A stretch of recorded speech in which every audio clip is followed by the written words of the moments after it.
Welcome to a Foxy Tech Tips tutorial on factory resetting the JBL Flip 5 speaker.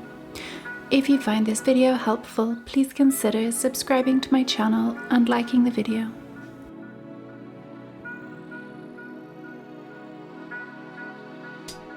When your speaker is switched on, hold down the volume up and play buttons at the same time.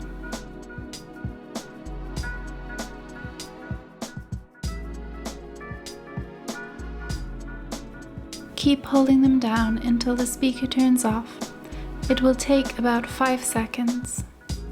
Your speaker will now be reset to factory settings.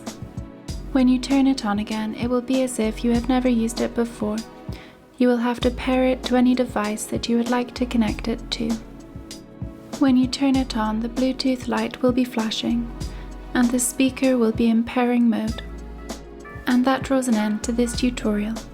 Please like the video if you found it helpful, and subscribe to Foxy Tech Tips for more JBL speaker tips and tricks.